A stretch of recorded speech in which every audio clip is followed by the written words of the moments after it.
Arrêt en gare de Saint-Chinian. Écoutons les souvenirs de Marie-Claude transformant les quais de la gare de Saint-Chinian en terrain de jeu en compagnie des enfants du quartier. Je m'appelle Marie-Claude Fraisse et je suis née en 1941.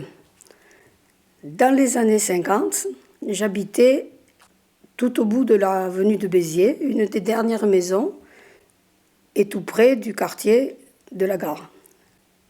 La gare, c'était pour nous, enfants du quartier, un terrain de jeu idéal.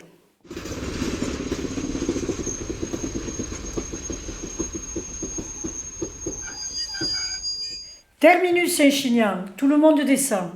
L'animation, c'était surtout en fin d'après-midi, quand les voyageurs rentraient, puisque c'était le terminus. Donc tout le train s'arrêtait là, donc il fallait que tous les voyageurs descendent. Là ça faisait un va-et-vient de voyageurs. C'était le moment où il y avait le plus d'agitation. Alors quand le train arrivait en gare, la gare de Saint-Chinian étant le terminus, il fallait retourner la locomotive pour qu'elle puisse repartir dans notre sens le lendemain. Le spectacle de cette locomotive qui pivotait sur une plaque tournante subjuguait les enfants que nous étions. Et quand on avait fini les devoirs, on avait l'autorisation d'aller jouer. Et donc c'était souvent à ce moment-là, quand les jours étaient assez longs. Et sinon c'était au moment des vacances, ou des fois le dimanche aussi, parce que le dimanche on restait sur place. Il y avait des wagons qui étaient tout le temps en instance sur les voies. Donc c'était souvent des wagons qui servaient pour les marchandises, donc ils étaient ouverts. Et on pouvait se cacher dedans, on sautait de l'un à l'autre. On ne faisait pas de bêtises. On jouait à cache-cache, mais c'est tout. On courait à droite, à gauche. J'étais peut-être la seule de l'avenue de Béziers. Mais par contre, de la rue de la Gare, oui, il devait y avoir 3 ou 4 filles, 3 ou 4 garçons. Et c'était très pratique parce qu'on pouvait faire du vélo, plutôt que de faire du vélo dans l'avenue. Ce que nous appelions la cour, c'était le grand terrain qu'il y avait à l'arrivée sur le plan de la gare, en fait. Et là, on pouvait se balader en vélo. Et c'est souvent là qu'on prenait de bonnes gamelles. Et le chef de gare, il avait un œil sur nous. Il nous surveillait. Puis en plus, il avait son fils qui jouait avec nous. Et le chef de gare, il habitait sur place. Il devait être très sympa parce qu'il acceptait que nous, les enfants, nous voyions là toujours. À l'arrivée du train, au départ du train, et il nous voyait en permanence dans cette gare.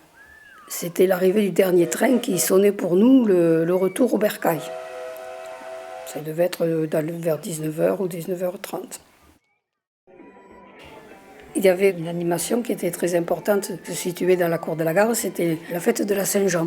Dans tous les quartiers, il y avait des feux qui étaient organisés le soir. Chaque quartier avait son feu et tous les jeunes allaient sauter le feu de Saint-Jean. C'était les jeunes qui étaient chargés de mettre tout ça en place. Le feu de notre quartier, il se situait dans la cour de la gare. Donc déjà dans l'après-midi, on venait pour assister à l'édification du feu. C'était les jeunes gens du quartier qui, dans la journée, ils passaient avec une grosse brouette, ils passaient d'une maison à l'autre, dans la rue de la Gare et dans l'avenue de Béziers, pour récupérer ce qu'on voulait bien leur donner pour allumer le feu. Donc des souches, des fagots de sarment. Ils amoncelaient tout ça au milieu de la cour. Et le soir, lorsque la nuit était venue, autour du feu, on organisait une grande ronde à laquelle nous, les enfants les plus jeunes, étions invités à participer.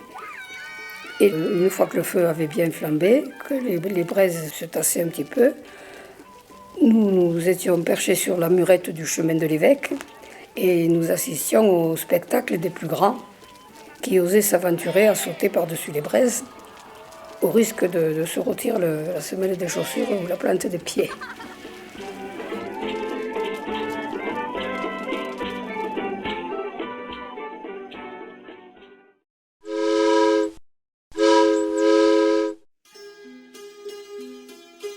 Arrêt en gare de Saint-Chinian, une création sonore co-réalisée au printemps 2025 par Effelide Bredeloup du collectif Toukikat et Gilles Balizé de l'association Les Microdynamiques.